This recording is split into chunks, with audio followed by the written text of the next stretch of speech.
သာသနာတော်နှစ်2559နှစ်ကောဇာတက္ကရာ1385ခုနှစ်နတော်လာပြီကျော်6ရက်2013ခုနှစ်23ရက်မွန်ပြည်နယ်မော်ရမြိုင်မြို့မြေနီကုန်းရပ်ကွက်ပရိယတ္တိဓမ္မဗိမာန်တော်ကြီး၌ဆင်းကျင်းပပြုလုပ်အပ်သည်ပရိယတ္တိဓမ္မဗိမာန်တော်ကြီးဖွင့်ပွဲနှင့်ရေစက်ချပွဲအကျိုးစုပေါင်းဓမ္မောဇဓမ္မသဘင်ပွဲ၌ဟောကြားအပ်သောလောကသားတို့အတွက်မြတ်ဗုဒ္ဓ၏ကျိုးပန်းချက်အပိုင်း25တရားဒေသနာတော်ဒီကနေ့ညဓမ္မသဘင်ခန္ဓာကိုရှင်ဘုန်းတော်သခင်ရှင်တော်မြတ်ဖရာ၏မဟာကရုဏာကုံကိုအာယုံပြုကာတိကျူဖွဲ့ဆိုအပ်သောဝန္ဒနာပနာမအာတိတဂါထာကိုရွတ်ဆိုပူဇော်ခြင်းဖြင့်စတင်ကြရအောင်ယောကပကောတိဟိပိအပမေယံကာလံကရွန်တော်တိဒုက္ခရာနိခေရံကတောလောကဟိတယနာထောနမောမာကာရုဏိကတတတယောနာထောဝိနိယမြာစွာတတ္တဝါဤချမ်းသာစီးပွားလိုလားတောင်းတဂုံပေါင်းခါသဖြင့်နာထမိညာခြင်းရှင်တော်မြတ်ဖရာသည်ကပ္ပကောတိဟိပိဂရေကဘာအရေးအတွက်တင်ချာတို့ဖြင့်တော်လဲအဘေမေယံရေအတွက်တိုင်းတာဖော်ပြခြင်းဟာမစွမ်းနိုင်ပါသောကာလလေးအသင်ချေသိမ့်နေကဘာရှိကြသောကာလပတ်လုံးလောကဟိတယတတ္တလောကဤအကျိုးစီးပွားအလုံးငါအတိဒုက္ခရာနိဥစ္စာအသက်ချေလက်အင်္ဂါမေတ္တာကြီးမှသမိတာနှင့်တထာဇနီဆွန်ခြင်းကြီးဟုကျက်တိထဘွယ်ငါးသွဲအစုအလုံးခဲရင်တော်မူတော်ကိုကရွန်တော်ဘုရားဖြစ်ရန်ဤတန်ကျိုးကုတ်အာထုတ်တော်မူရသည်ဖြစ်၍ခေရန်လက်ချေမျက်လုံးအသက်ဆုံးလည်းရဲ့နှလုံးစိတ်ဝံကိုရောဤပင်မခြင်းတို့ကတောဘဝတဏ္ဍကျိန်ဖတ်များစွာရောက်တော်မူခဲ့ရရှာလေပြီမဟာကရုဏီကသောတ္တဝါများရင်ဝဲသားကဲ့သို့တနာချစ်ခင်မဟာကရုဏာရှင်ဖြစ်တော်မူသောတတနာတတဝိနည်းများစွာတတ္တဝါဤချမ်းသာစီးပွားလိုလားတောင်းတဂုံပေါင်းခါသဖြင့်နာထမိညာထိုရှင်တော်မြတ်ဖရာအားနမောယုတိပြောင်းပြော့မံကိုလျော်၍ကရောယုကျိုးရှိခိုးခြင်းသည်အထုဘဝတုစင်စစ်မသွေဖြစ်ပါစေတည်း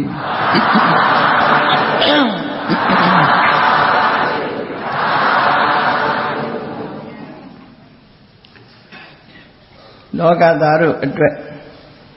မြတ်ဗုဒ္ဓ၏ကျိုးပန်းချက်အပိုင်း25တတ္တော်50မှာ16ဝါမြောက်အာလူဤမြို့မှာရသော်ဘုရားဟာဝါဆိုတော်မူခဲ့တာဖြစ်တယ်ရသော်ဘုရားတတ္တော်သည်ပင်တတ္တော်50တဲသို့ရောက်ရှိလာပြီ35နှစ်ဘုရားဖြစ်တဲ့အချိန်ကနေစပြီးတော့တရားရည်ရဲ့အကျိုးကိုတည်ဖို့ဆောင်ရွက်တော်မူခဲ့တဲ့ရသော်ဘုရားဟာနေမအားညမအားကဘာပေါ်မှာတော့အလုံးလုံးဆုံး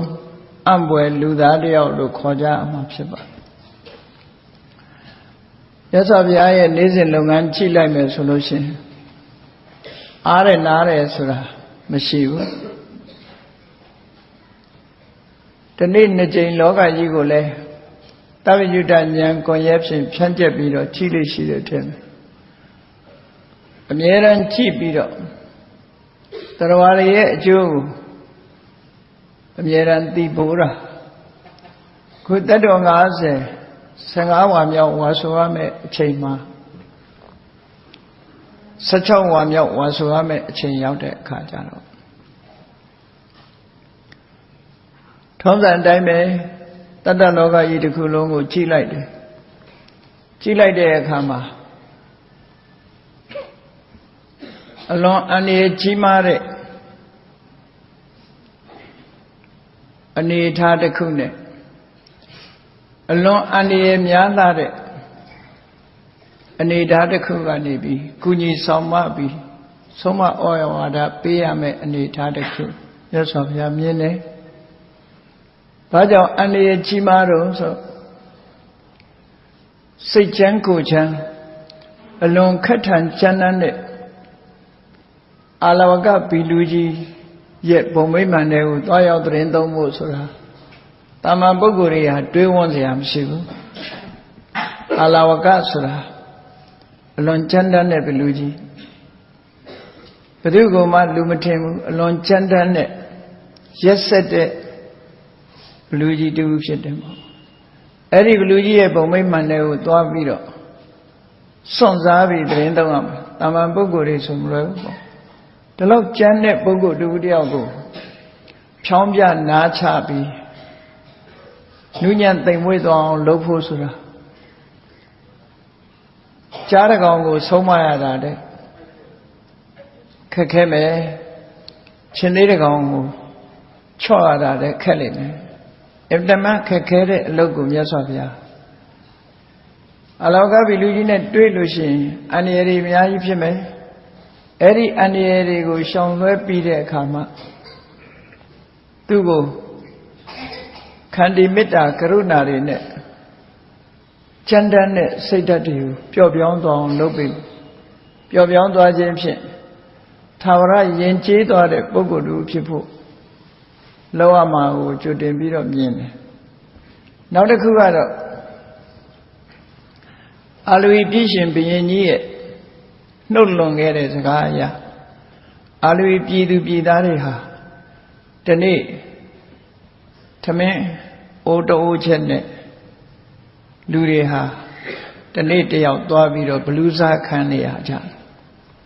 အဲ့ဒီနေ့မှာဆိုရင်သွားမဲ့လူမရှိသည့်အတွက်ကြောင့်ဘုရင်ကြီးဟာသားသမီးဆိုတာနောက်တော့ရလာမှာပဲမွေးကင်းစားဖြစ်တဲ့သူ့ရဲ့သားကလေးမင်းသားလေးပဲကြံတော့တယ်ပေးစရာအဲ့ဒီမင်းသားလေးကိုပဲမတတ်နိုင်ဘူးဆိုပြီးတော့မျက်စိမိတ်ပြီးမင်းသားလေးကိုဘလူးစာကျွေးမဲ့နေ့မြတ်စွာဘုရားကမြင်တယ်ဒီမင်းသားလေးဟာပါရမီရှင်ပုဂ္ဂိုလ်တို့ဖြစ်တယ်မြတ်စွာဘုရားနဲ့တွေ့ဆုံပြီးနောက်ပိုင်းမှာဆိုရင်သာသနာတော်ကိုကိုယ်ပဲစိတ်ကပ်တဲ့ဂုဏဝိသေသရှိတဲ့ဥပဒကအကောင်းတို့ဖြစ်လာဆိုတာကိုကြိုတင်ပြီးတော့မြင်အဲ့ဒါကြောင့်မို့လို့အလွန်ကျမ်းမ်းတဲ့အာလောကဘီလူကြီးကိုဆုံးမဖို့မင်းသားလေးရဲ့ဘက်ဖို့နိဗ္ဗာန်ရဖို့အတွက်အန္တရာယ်ဖြစ်မှာကိုကြိုတင်ဟန်တားဖို့ဆိုတဲ့ဒီကြိုတင်မြင်မှုတွေကိုခြေခံပြီးတော့မြတ်စွာဘုရားအာလဝီပြည်ကိုကြွားတာဝတိမြို့ကနေပြီးမိုင်30လောက်ဝေးတယ်မိုင်30ဝေးတဲ့အာလဝီပြည်ကအာလောကဘီလူကြီးအုပ်စိုးနေတဲ့ညောင်မင်းကြီးအောက်မှာအာလောကဘီလူကြီးနေတဲ့ဘုံဗိမာန်ကြီးရှိတယ်အဲ့ဒီဘုံဗိမာန်ကြီးတဲ့ကိုမြတ်စွာဘုရားစွန့်စားပြီးတော့ကြွသွားငရဲတွင်ဆင်းရတာတဲ့အန္တရာယ်များတယ်ပေါ့နော်ငွေတွင်ကြီးတဲ့ဆင်းရတာတဲ့အန္တရာယ်များတယ်အေးဘုရားမို့တကိုးနဲ့အန္တရာယ်မရှိဘူးလို့ဒီလိုတော့မမှတ်နဲ့အကယ်၍ဒီလိုမစွန့်စားခဲ့ဘူးဆိုလို့ရှိရင်အလောကဘီလူကြီးလည်းဘယ်တော့မှယဉ်ကျေးလာမှာမဟုတ်ဘူးပါရမီရှင်ဖြစ်တဲ့အာလဝီပြည်ဘုရင်ကြီးရဲ့သားလေးဟာလည်းပဲငယ်ငယ်ရွယ်နဲ့အသက်ဆုံးရှံမယ်ရတဲ့ရတဲ့အခွင့်အရေးတွေပြည့်စည်သွားလိမ့်မယ်ဆိုတာကိုကဲတင်ဖို့လောကသားတွေရဲ့အကျိုးအတွက်မြတ်စွာဘုရားစွန့်စားပြီးသွားရောက်တယ်ဟိုရောက်တဲ့အခါကျတော့အာလောကဘီလူကြီးရဲ့ဗိမာန်ကိုစောင့်နေတဲ့ခတ္တရပဆိုတဲ့ဘီလူရှိတယ်သူကတော့အလွန်ကြီးမကြမ်းတမ်းဘူးသူ့ဆရာကကြမ်းတယ်အဲ့ဒီအချိန်မှာ အလောကဘီလူကြီးကအစည်းအဝေးသွားနေတယ်သူတို့မှလည်းအစည်းအဝေးရှိတယ်ဘလူတွေရဲ့အစည်းအဝေးယက္ခသမဂမလို့ခေါ်တယ်အဲ့ဒီအစည်းအဝေးတက်နေတဲ့အချိန်မြတ်စွာဘုရားရောက်လာတဲ့အခါကျတော့မြတ်စွာဘုရားကဘုံမိဗ္ဗံကိုစောင့်ရှောက်ပြီးတော့တကားစောင့်နေတဲ့ဂတ္တရဘဆိုတဲ့ဘလူကိုခွင့်တောင်းတယ်ဂတ္တရဘကဒီထဲမှာခိတ္တခဏဝင်နာမယ်လို့ဆိုတော့ဂတ္တရဘကသဘောကောင်းတယ်အဲ့ဒီဘလူကရှင်ဘုရားတဲ့ဒီထဲမနေချင်မှလည်းအလွန်အန္တရာယ်များတယ်အလောကဘီလူဆိုတာအလွန်ရက်ဆက်တာရှင်ဘုရားဒုက္ခရောက်သွားလိမ့်မယ်ဆိုကိစ္စမရှိပါဘူးလေမင်းသဘောတူရင်ငါဝင်မှာနောက်ဆုံးတော့မြတ်စွာဘုရားကိုရှင်ဘုရားသဘောပဲလို့ပြောပြီးတော့သူခွင့်မပြုရဘူးအလောကဘီလူကြီးကအစည်းအဝေးတက်နေတာစီကိုသူချက်ချင်းသွားပြီးတော့ဒီလိုပဲဆိုတဲ့အကြောင်းကိုသွားကြားတယ်အကြောင်းသွားကြားတဲ့အခါအလောကဘီလူကြီးကအန်ကျိတ်တယ်နေအောင်ပေါ့အစည်းအဝေးပြီးရင်တော့အန်ကျိတ်တယ်အဲ့ဒီအချိန်လေးမှာဘယ်သူတွေရောက်လာတော့ဆိုတော့တပည့်ဆက်ကြညမှာမြတ်စွာဘုရားကိုသွားရောက်ပြီးတော့မေဂုံပု္ပ္ပာတွေမေးတဲ့တတဂိရဆိုတဲ့နတ်နဲ့ဟေမဝတ္တနတ်ဒီတကူရှိတဲ့ဟေမဝတ္တတောင်ကနတ်မင်းကြီးရယ်တတဂိရတောင်ကနတ်မင်းကြီးတို့နှစ်ဦးက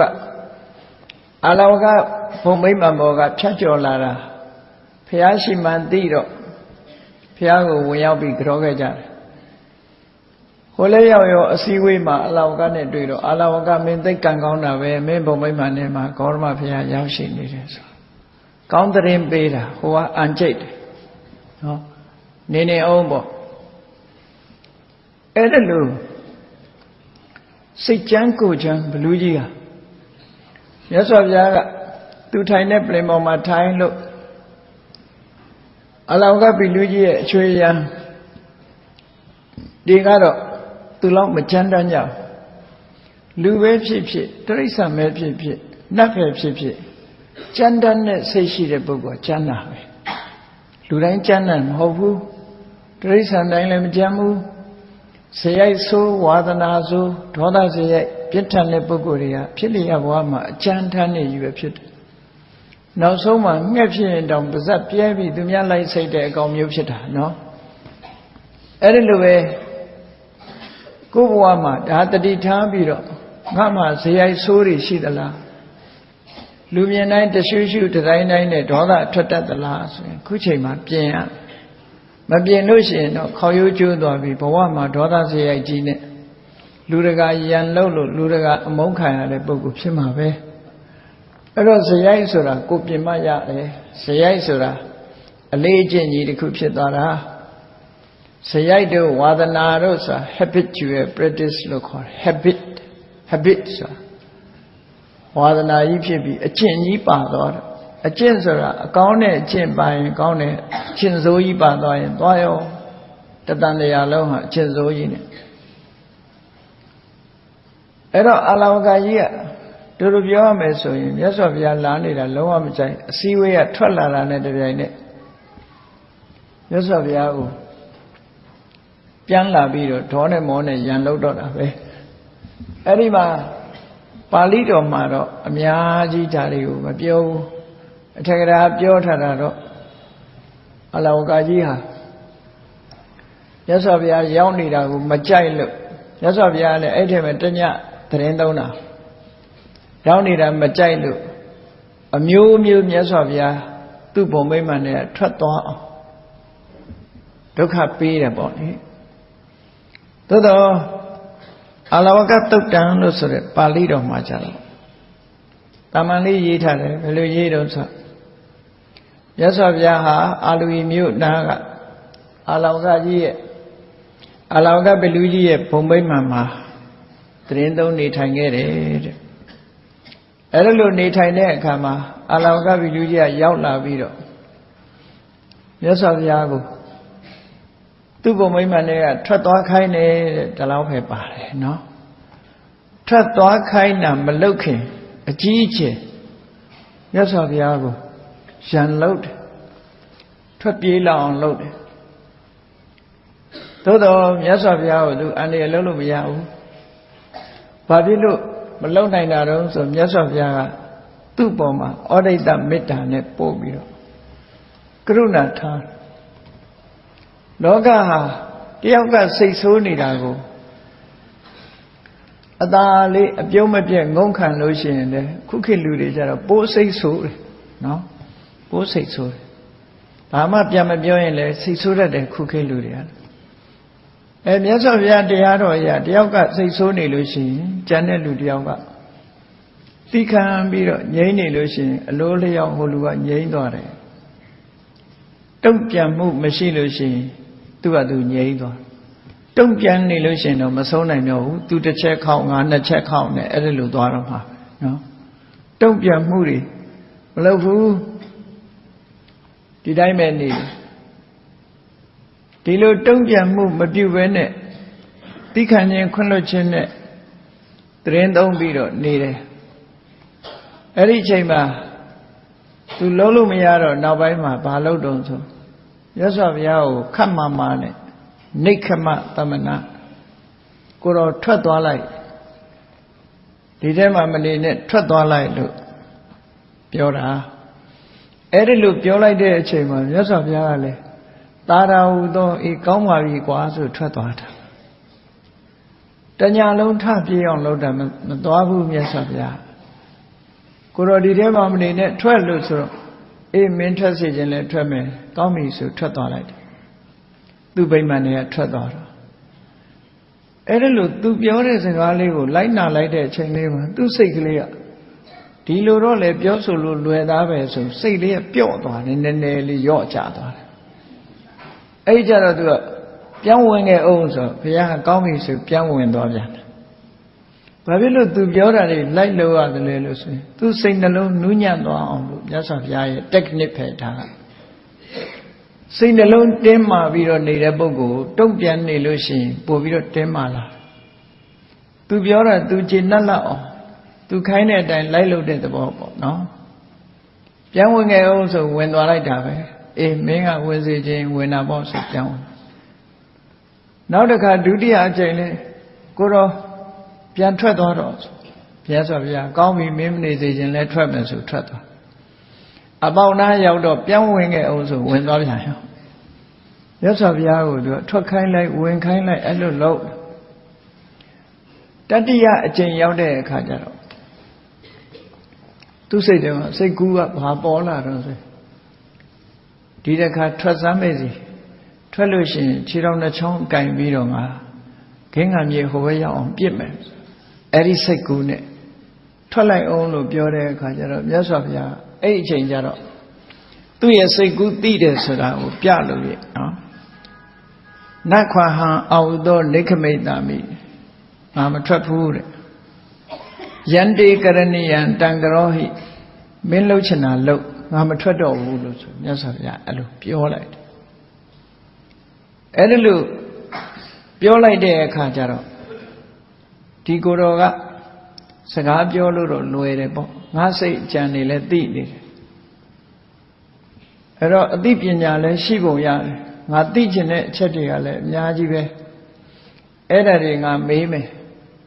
မဖြေနိုင်ဘူးဆိုရင်တော့ဒုက္ခပေးမယ်ဆိုတဲ့အတွေးနဲ့သူကအာလဝက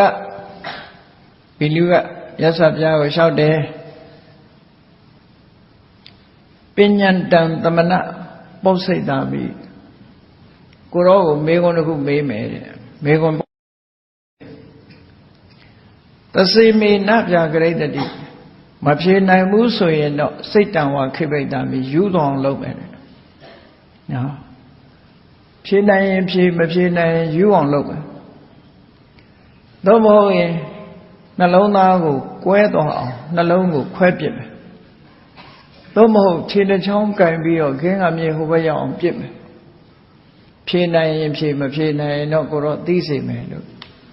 မြတ်စွာဘုရားဒီလိုပြောတယ်သူကခက်ကြမ်းကြမ်းပဲပြောတာနော်ဒါအတော်စိတ်ထဲမှာနူးညံ့သွားပြီလို့အဲ့လိုပြောတဲ့အခါကျတော့မြတ်စွာဘုရားကဘာပြန်ပြောတော့ဆိုနတ်တော်ခွာဟံ တန်အောင်သောပတ္တမိတတေဝကေလောကေလောကကြီးမှာတဲ့ငါ့ကိုယူတော်အောင်လုံးနိုင်တဲ့ပုဂ္ဂိုလ်မရှိဘူးတဲ့ငါစိတ်နှလုံးနဲ့နှလုံးသားကိုခွဲပြစ်နိုင်တဲ့ပုဂ္ဂိုလ်လည်းမရှိဘူးငါခြေနှချောင်းကင်ပြီးဟိုဘက်ပြစ်နိုင်တဲ့ပုဂ္ဂိုလ်လည်းငါမမြင်ဘူးတဲ့ငါ့ကိုလုံးနိုင်တဲ့ပုဂ္ဂိုလ်လောကကြီးမှာမရှိပါဘူးလို့ပြောပြီးအပိစခောအာဟုသောပု္ပ္ပယထာကင်္ခတိမင်းမေးချင်တာငါမေးတဲ့မေးချင်တာမေးဒါပေမဲ့မင်းငါ့ကိုတော့ဘာမှလုံးနိုင်မှာမဟုတ်ပါဘူးသူကစောစောတည်းကသူ့အစွမ်းတကူတွေအသုံးချပြီးတော့မြတ်စွာဘုရားကိုဘုရားမှန်ကထွက်တော့အောင်ကြိုးစားတာလုံးလို့မရခဲ့ဘူးလေအဲ့ဒါကြောင့်မြတ်စွာဘုရားကပြောတာအေးမင်းမေးချင်တာတော့မေးချင်တာရှိတာကိုမေးဆိုတော့သူမေးခွန်းပေါင်း13ပုဒ်မေးတာဒါလောက်လူချမ်းဒီစိတ်ချမ်းကိုချမ်းနဲ့ဘလူချမ်းကြီးဟာဘာဖြစ်လို့ဒီလောက်မေးခွန်းတွေသူမေးနိုင်တာလဲဆိုတော့သူ့မိဘတွေကကတ္တဗဘုရားလက်ထက်ကဒီသူ့မိဘဘိုးဘွားတွေကကတ္တဗမြတ်စွာဘုရားစီကနေပြီးတော့တရားဓမ္မနာထားတော့ယဉ်ကျေးတဲ့ဘလူအဆက်ဆက်ဒီလိုရှိတယ်ရှိတော့သူတို့မိသားစုကတ္တဗမြတ်စွာဘုရားစီကမေးပြီးတော့ဖြေထားတဲ့မေခွန်းပေါင်း13ခုနဲ့အဖြေ13မျိုးကိုသူတို့မျိုးရိုးစင်ဆက်မှတ်သားလာခဲ့ကြတာသူ့လက်ထက်မှာအမေးတွေပဲကြံတော့တယ်အဖြေပြောက်ကုန်ဒါလို့ဆိုရယ်သူ့လက်ထက်မှာအမေးပု္ပ္ပာလေးတွေတော့ကြံသေးတယ်ဒါမှမဟုတ်လို့သူမေးတတ်တာအဲ့ဒီမေခွန်းတွေတော့သူမှတ်မိနေတယ်ဖြေစကားတွေကိုသူမမှတ်မိဘူးဒါကြောင့်မို့လို့ခဏခဏတကိုးရှိတဲ့သမဏဗြဟ္မဏတွေတွေ့တိုင်းသူကဒီမေခွန်းတွေရဲ့အဖြေကိုမေးလို့ရှိတယ်တခါကောင်းငင်ကဇံပြန်တဲ့ယသိတွေသူ့ဘုံမိတ်မှန်နာရောက်တဲ့အခါမှာဆိုရင်သူတို့ဒေဝစကုတကိုးနဲ့ကြည့်လိုက်တဲ့အခါမှာဗိမာန်ကြီးကခမ်းနားတယ်ပေါ့ဘုသူဗိမာန်တော့ဆိုဝင်ကြည့်ကြတယ်တာမန်လူတွေမျက်စိထဲမှာတော့မပေါ်ဘူးပေါ့ဒီဗိမာန်ကအဲ့တော့ဝင်ကြည့်တဲ့အခါသူကဒီတိုင်းပဲလုံနေကြနောက်ဆုံးအဆင့်အနေနဲ့သူကမေးခွန်းတွေမေးတယ်ဖြေနိုင်ရင်ဖြေမဖြေနိုင်ရင်ယူအောင်လှုပ်တယ်သူကတော်တော်ဆိုးတဲ့ဘလူးယူအောင်လှုပ်ပြစ်တယ်မြတ်စွာဘုရားလည်းအဲ့ဒါလိုလှုပ်ဖို့ကြိုးစားတာဒီမေခွန်းတွေကကတ္တဗမြတ်စွာဘုရားလက်ထက်ကသင်ကြားလာခဲ့တဲ့မေခွန်းတွေအဖြေနဲ့အမေနဲ့တွဲဖက်ပြီးတော့ထားတာအဖြေတွေပျောက်သွားအဲ့ဒီမေခွန်းတွေကိုမြတ်စွာဘုရားကိုသူမေးတာအဲ့တော့မေးတဲ့အခါမှာအမေနဲ့အဖြေနဲ့အစုံလိုက်မှတ်သားဖို့လိုတာပေါ့နော်မေးနဲ့အဖြေနဲ့အဲ့ဒီမှာပထမဆုံးမေခွန်းကဘာတော့ဆိုရင်ကိဉ္တုဒဝိတ္တံပုရိသတ္တတိဋ္ဌံဒီလောကမှာရှိတဲ့တရားဝါတွေရဲ့အကောင်းဆုံးဥစ္စာအကောင်းဆုံးပစ္စည်းဥစ္စာဆိုတာဘာလဲဒီမေခွန်းကိုသူမေးတာဒီမေခွန်းမေးရင်တော့အဖြေတွေမျိုးမျိုးထွက်ကြမှာပဲစိတ်ဟာအကောင်းဆုံးလို့ဖြေမဲ့လူလည်းရှိမှာပဲရွှေတွေငွေတွေယရနာတွေအကောင်းဆုံးလို့ဖြေတဲ့လူလည်းရှိမှာပဲအဲ့တော့ဒီအဖြေကအမျိုးမျိုးထွက်နေတော့အဖြေမှန်ကိုသူလိုချင်တယ်ဒါကြောင့်မို့မြတ်စွာဘုရားကိုမေးတယ်ကိဉ္တုဒဝိတ္တံပုရိသတ္တတိဋ္ဌံအကောင်းဆုံးပစ္စည်းဥစ္စာဆိုတာဘာလဲဘာကိုပြောတာလဲဒီမေခွန်းရဲ့အဖြေကဘာလဲဆိုမြတ်စွာဘုရားအဖြေတယ်တတ္တိဒဝိတ္တံပုရိသတ္တတိဋ္ဌံတရားတရားဟာအကောင်းဆုံးပစ္စည်းဖြစ်တယ်တမန်အားဖြင့်ဒီလောက်ဖြေတာကိုတမန်ပုဂ္ဂိုလ်တွေနားမလည်နိုင်သေးဘူးဘာဖြစ်လို့တရားတရားဟာအကောင်းဆုံးပစ္စည်းဖြစ်ရတယ်လဲကျန်တာတွေက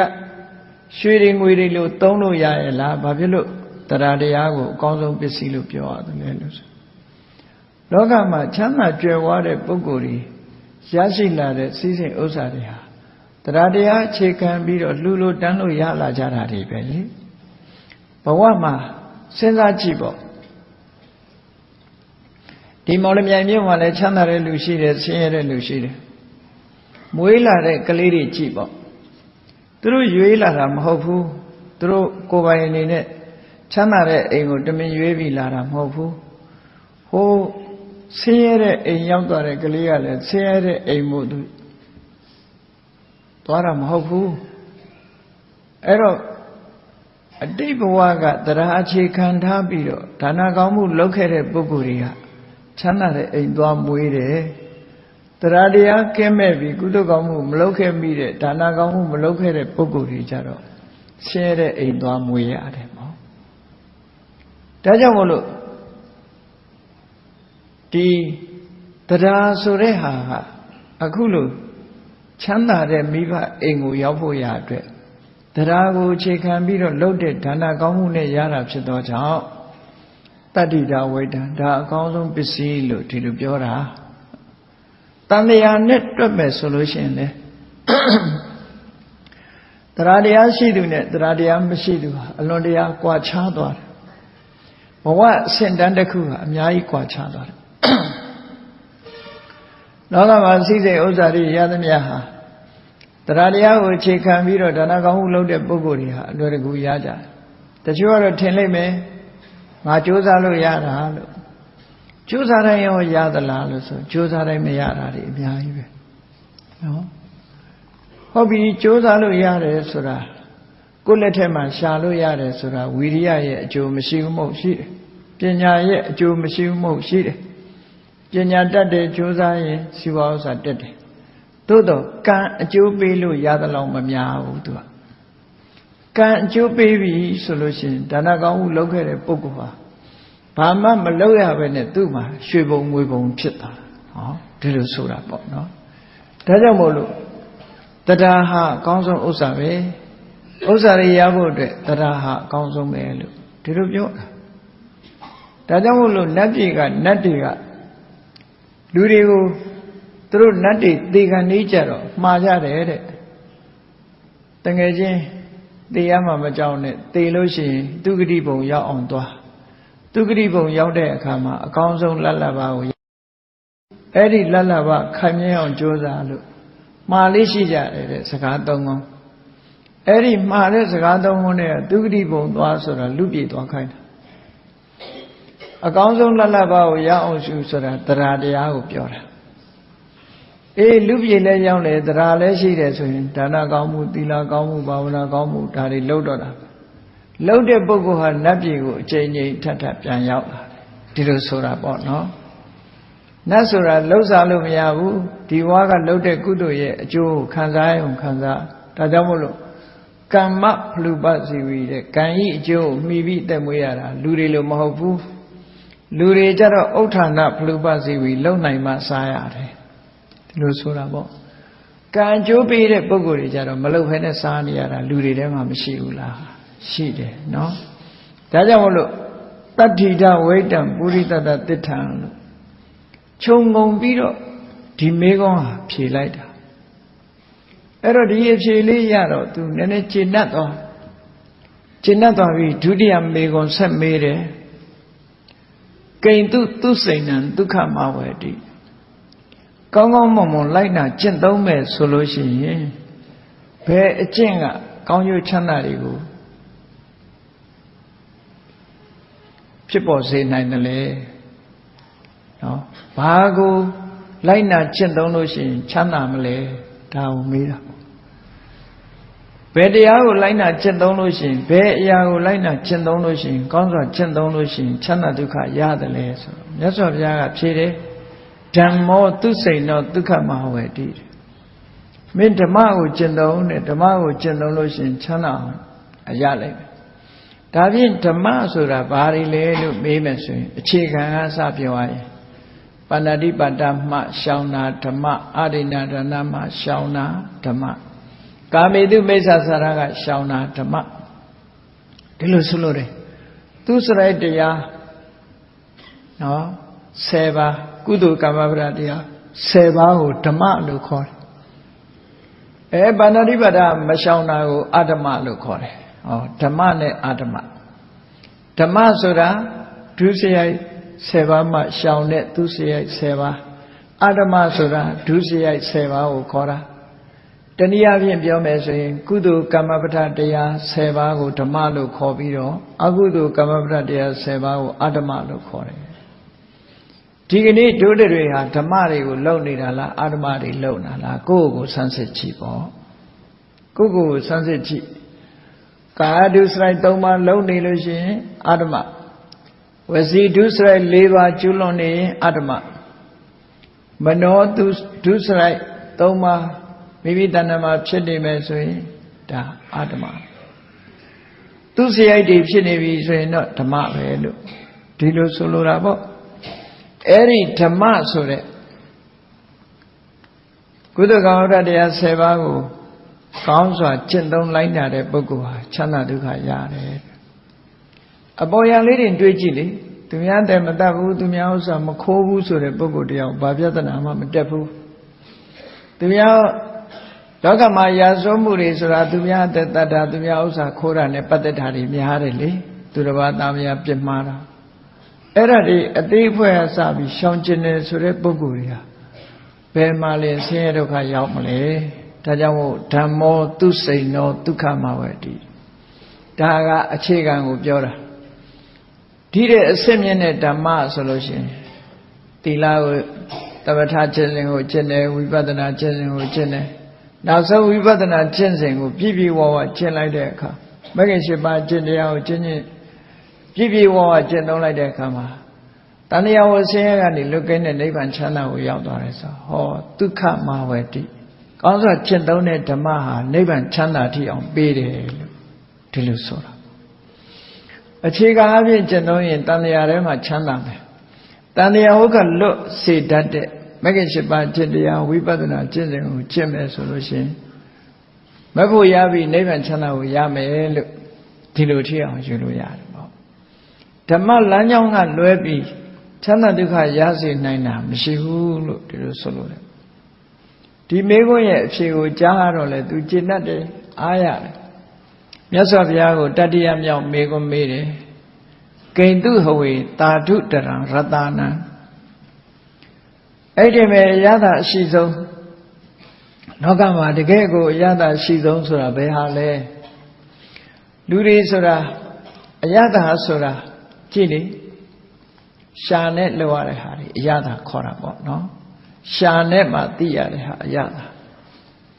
လောကလူတွေကချိုးချင်း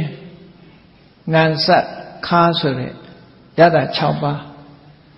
အဲ့ဒီရတာ6ပါးကိုလည်းပဲတဘာဝအားဖြင့်ရတာလို့ခေါ်တယ်ရှာနဲ့လောက်ရတာဒါလည်းမဟုတ်ဘူးစကားပြောတာလည်းရှာနဲ့ပဲလောက်ရတာရှိသေးတယ်အဲ့တော့မြတ်စွာဘုရားကဖြေလိုက်တယ်တမ္မာအဖြေတွေမဟုတ်ဘူးအချိုးအကောင်းဆုံးလို့လည်းမဖြေဘူးအချင်းအကောင်းဆုံးလို့လည်းမဖြေဘူးတကယ်အစစ်အမှန်အဖြေကဘာလို့ဆိုသစ္စာဟဝေတာဓုတရံရတနာမှန်တာပြောတာဟာအကောင်းဆုံးရတာပေါ့တဲ့ဟုတ်တယ်ရှားကိုရတာခံပြီးလူတွေကလိန်ကြတယ်ညာကြတယ်မဟုတ်တန်တရားတွေရှောက်ပြောတယ် gossip ဆိုတဲ့အတင်းအဖျင်းတွေအတင်းအဖျင်းများဘယ်လောက်ပြောချင်လို့ဆိုတယ်လီဖုန်းနဲ့တောင်ဆက်ပြောတယ်လီဖုန်းမရှိခင်ခေတ်ကလည်းပဲအိမ်လဲပြီးတော့ပြောတာနော်တင်းအဖျင်းမပြောရရင်မနေနိုင်ဘူးနှစ်ယောက်ဆုံပြီးရင်ကြားပြီလားဆိုတာကစားတယ်ဘာကြားပြီးမှမသိဘူးအဲ့ဒါအတင်းပြောတော့မယ်ဆိုသေချာပြီအဲ့ဒါကြားပြီလားဆိုတာစားအဲ့တော့မှန်တာပြောတာဟာတကယ်ရတာရှိတယ်လောကလူတွေကအရသာခံပြီးတော့ပြောနေကြတာစကားပြောတာအရသာရှိတယ်ဒါကြောင့်မို့တနေ့ကုန်ထိုင်ပြောလို့လည်းမပြီးနိုင်ဘူးအဲ့တော့မြတ်စွာဘုရားအရသာအရှိဆုံးဆိုတာအမှန်စကားပဲသစ္စာမှန်ကန်တဲ့စကားပြောဆိုမှုကအရသာအရှိဆုံးလို့ဒီလိုဟောတယ်သဘောကျသွားပြီနံပါတ်၄မေးခွန်းတစ်ခုမေးတယ်ကထံဇီဝေဇီဝိတမာဟုသစ္စာဘယ်လိုအသက်မွေးရင်အကောင်းဆုံးအသက်မွေးနည်းလို့ပြောမလဲလောကမှာအသက်မွေးမှုတွေမျိုးမျိုးရှိကြတယ်သက်ရှင်နေတဲ့နေရာမှာအသိပညာကင်းမဲ့စွာအသက်ရှင်တာရှိတယ်အသိပညာနဲ့အသက်ရှင်တာရှိတယ်မြတ်စွာဘုရားကဖြေတယ်ပညာဇီဝေဇီဝိတမာဟုသစ္စာလောကမှာအသက်မွေးတယ်သို့မဟုတ်အသက်ရှင်နေတယ်ဆိုတာပညာနဲ့အသက်ရှင်မှတန်ဖိုးရှိတယ်ဟုတ်တယ် ဘာလဆိုတာအသက်ရှူုံရှူတဲ့ပုဂ္ဂိုလ်တွေကိုဘာလလို့ခေါ်တာအကြောင်းနဲ့အကျိုးကောင်းတဲ့ဆိုဘာမှမသိဘူးလူဝါနေလို့စားဖို့နဲ့တောက်ဖို့နဲ့ပျော်ဖို့ပါဖို့ဒီလောက်ပဲသိတာဟာဒါလူအသိမဟုတ်ဘူးတဲ့နော်ဒီအသိမျိုးဟာလူအသိမဟုတ်ဘူးအသိပညာနဲ့ကိုယ်ဘဝကိုထိန်းကျောင်းပြီးတော့လူတွေရဲ့ဂုဏ်အရေးချင်းတွေကိုရအောင်ယူနိုင်ပြီးတော့အသက်ရှင်ရမှပညာဇီဝေဇီဝိတအသိပညာနဲ့အသက်ပညာနဲ့နေနိုင်ရမယ်လို့ဆိုလိုတယ်လူဘဝရောက်လာပြီးဘာမှမသိညာမှမသိနဲ့စားတတ်ယုံတောက်တတ်ယုံစီးပွားရှာတတ်ယုံနဲ့ပညာလို့မခေါ်ဘူးနော်ပညာလို့မခေါ်ဘူးတကယ်ပညာလို့ဆိုဒီမှာရှောင်တဲ့နာနဲ့ဆောင်းတဲ့နာလှုပ်တဲ့နာနဲ့မလှုပ်တဲ့နာခွဲခြားသိပြီးတော့ကိုယ့်ဘဝကိုတိုးတက်အောင်လုပ်နိုင်တဲ့အသိပညာရှိမှပို့ပြီးတော့တန်ဖိုးရှိတယ်ဒါကြောင့်မို့ပညာဇီဝေဇီဝိတမဟုတ္တဒါလည်းချက်ကြည့်မယ်ဆိုလို့ရှိရင်ဝိပဿနာပညာမဲ့ပညာတို့နဲ့အသက်ရှင်မယ်ဆိုလို့ရှိရင်တော့ပိုတန်ဖိုးရှိတယ်လို့ပြောရမှာပဲအဲ့ဒါလို့မေခွန်းပု္ပ္ပာတွေမေးလိုက်တာဖရာရဲ့အဖြစ်ကြားတော့အတော်အသင့်တော်တော်လေးအားရပါရဖြစ်ပြီးမေခွန်းတွေကိုသူအကုန်သိချင်လာလို့ဆက်မေးတယ်ငါးနံပါတ်မေခွန်းကြတော့ဘယ်လိုမေးတော့ကထံတုတရတိဩဃံခေါင်းမေခွန်းတွေကအခြေခံမေခွန်းတွေကြီးပဲခုတည်းခါမေခွန်းကြတော့နည်းနည်းအဆင့်မြင့်လာကထံတုတရတိဩဃံဆိုဩဃဆိုတဲ့ဒီလှိုင်းကြီးတွေတောင်ကြရေတွေလူဟာတွေတော်စီးဆင်းနေတဲ့ဒီလှိုင်းရေကြီးတွေကိုဘယ်လိုနည်းနဲ့ဖြတ်ကျော်ရမလဲဆိုတာသူမေးလို့ရင်းကတော့တဏှာဆိုတဲ့ဝဲဩဃကြီးကိုဘာနဲ့ဖြတ်မလဲဒီလိုမေးတာနော်တဏှာဆိုတာအမှန်တန်ကြီးမားတဲ့ဝဲဩဃကြီးတွေရှိဩဃလို့ဆိုတဲ့စကားလုံးရဲ့အဓိပ္ပာယ်ကနှစ်မြုပ်တတ်တယ်လို့ဆိုလို့တယ်အဲ့တော့ဩဃဆိုတာသဘာဝအားဖြင့်တော့ဒီလိုင်းကြီးတွေကိုခေါ်တာအဲ့ဒီရေစီးကြောင်းကြီးတဲ့ကျသွားရင်တော့ဒီလူဟာပြတ်မပေါ်တော့ဘူးမြုပ်သွားမယ်မျောသွားမယ်အင်မတန်မှကြီးမားတဲ့အရှိန်အဟုန်နဲ့ဆင်းလာလို့ဩဃလို့ခေါ်တာဒီနေရာမှာတင်စားပြီးတော့သုံးထားတဲ့ဩဃဆိုတာဘာတော့ဆိုရင်ကာမောကဘောကဒိဋ္ဌောကအဝိဇ္ဇောကဆိုပြီးတော့အဘိဓမ္မာမှာတော့ဩဃ၄မျိုးလို့ဟောထားတာရှိတယ်ပေါ့ဆိုလိုတာကတော့ကိလေသာတွေအလုံးဟာဩဃပဲကာမောကနဲ့ဘောကဆိုတာတဏှာကိုပြောတာဒိဋ္ဌောကဆိုတာမှားယွင်းတဲ့အမြင်တစ်ခုကိုပြောတာအဝိဇ္ဇောကဆိုတာလုံးတဲ့နာနဲ့မလုံးတဲ့နာအမှန်မသိတာသို့မဟုတ်သစ္စာ၄ပါးအမှန်မသိတာအဲ့ဒါကိုအဝိဇ္ဇောကလို့ခေါ်တယ်အဲ့ဒီဩဃဟာတမန်ဩဃနဲ့မတူဖြတ်ကျော်ဖို့အလွန်ခက်တယ်ဒီထဲရောက်သွားလို့ရှိရင်မြုပ်သွားမှာပဲအေးကြည့်လေလောကလူသားတွေဟာကာမဂုဏ်အာယုန်တွေကတိုးမထွက်နိုင်ဘူးနာမည်မျိုးမျိုးတက်ပြီးတော့မထွက်နိုင်ဘူးဟုတ်လားကာမဂုဏ်အာယုန်တွေကထွက်တယ်ကာမဂုဏ်အာယုန်အသာထားဟောဒီပိဋကတွေကဘုန်းကြီးဝတ်မလားသီလရှင်ဝတ်မလားလို့ဆိုရင်ဝတ်နိုင်သေးတာဒါပေမဲ့ဘုန်းကြီးသီလရှင်ကတော့ဩဃလွတ်သွားပြီလားဆိုမလွတ်ဘူးဘုန်းကြီးဩဃသီလရှင်ဩဃနဲ့ပြန်ပြီးပြန်ကာမောကဘောကဒိဋ္ဌောကအဝိဇ္ဇောကဆိုတဲ့ဒီလောဘရဲ့ဒိဋ္ဌိရဲ့မောဟရဲ့ဆိုတဲ့ဒီဩဃကြီးကိုဖြတ်ကျော်ဖို့ဆိုတာအမတမခဲနေလို့တို့ဆိုတာတမန်အားဖြင့်တောင်ဖြတ်ကျော်ဖို့ခက်တယ်အဲ့ဒါဘာနဲ့ဖြတ်မလဲဒီဩဃကိုဟိုဘက်ရောက်အောင်ဖြတ်ကူးဖို့အနေကင်းအောင်ဖြတ်ကူးဖို့ဘာနဲ့ဖြတ်ကူးရမလဲလို့မေးတာဒီမေးခွန်းကတော့အဆင့်မြင့်တယ်ပေါ့နော်အဲ့တော့မြတ်စွာဘုရားကဖြေတယ်တတ္တာယတရတိဩဃံမင်းယုံကြည်ချက်နဲ့ပဲဖြတ်ကူးလို့ရမယ်ဟုတ်ပြီဒါတွေကိုယုံကြည်ချက်ရှိမှစွန့်လွတ်နိုင်တယ်ယုံကြည်ချက်မရှိရင်မစွန့်လွတ်နိုင်ဘူးလေတဏှာကိုစွန့်လွတ်ဖို့ဆိုတာအလွန်ခဲရင်တယ်တမန်အားဖြင့်ပစ္စည်းဥစ္စာတစ်ခုတောင်စွန့်လွတ်ဖို့ခက်တယ်အေးဒါမရှိရင်ဘယ်လိုနေမလဲနောင်ဆိုရင်ဘယ်လိုနေမှာလဲတဲ့ဆိုပြီးတော့မစွန့်လွတ်နိုင်ကြဘူးအဲ့ဒါကြောင့်မလို့ယုံကြည်မှုဆိုတာအမှန်တမ်းအရေးကြီး ဒါလှုပ်လိုက်လို့ရှိရင်ဒီအကျိုးရနိုင်တယ်လို့ယုံကြည်ခြင်းနဲ့စိတ်ဆုံးဖြတ်နိုင်ခြင်းဆိုတဲ့ဒီတရားစွမ်းအားနဲ့ပြည့်စုံမှကာမဩဃကိုလည်းဖြတ်ကျော်နိုင်တယ်ကြည့်ဘုရားအလောင်းတော်လေးကြည့်လေမိသားစုဘဝနဲ့နေရာကနေပြီးတော့တပ္ပယုတဉာဏ်ရကိုရရမယ်မသိတဲ့တရားဆိုတာရှိကိုရှိရမယ်ဆိုရင်ယုံကြည်ခြင်းနဲ့ကြည့်မိသားစုဘဝဆွန့်ပစ်ခဲ့တယ်ဒါယုံကြည်ခြင်းနဲ့ဆွန့်ပစ်တာလေချက်ချင်းရတာမှမဟုတ်တာယုံကြည်ခြင်းနဲ့ဆွန့်ပစ်တာအဲ့ဒီလိုယုံကြည်မှုနဲ့မှဩဃဆိုတာဆွန့်လို့ရတယ်လို့ဒီလိုဆိုတာဒါအကြမ်းမြင်တွက်ကြည့်ရင်ကိုသိတာတယ်ပေါ့နော်ယုံကြည်မှုနဲ့မှဒီလှုပ်ဆောင်မှုဆိုတာနောက်ကလိုက်လာအဲလှုပ်ဆောင်မှုနဲ့မှဒီဩဃကိုကျော်လွှားနိုင်တယ်မသိတာတွေသိအောင်ကြိုးစားမယ်တွေ့တာမှုတွေအလုံးကိုရှင်းပြမယ်မှားယွင်းတဲ့အယူအဆတွေကိုကျော်ဖြတ်မယ်ဒါတွေကျော်ဖြတ်ဖို့ဆိုတာအလုံးကိုခဲရင်းနေအေးတတ္ထာယတရတိဩဃထက်တန်တဲ့ယုံကြည်ချက်ရှိရင်တော့ဆွန့်လွတ်နိုင်ပါတယ်ဩဃကိုဖြတ်ကျော်နိုင်ပါတယ်လို့မြတ်စွာဘုရားဒီလိုဟောဒါကအစစ်မြင့်လာတဲ့အခါမှာသူတရားတဲ့တော့စိတ်ဝင်စားလာနောက်ဆက်မေးတယ်6နံပါတ်မေးခွန်းကြတော့ကထံသူတရတိအနဝံဟုတ်ပြီ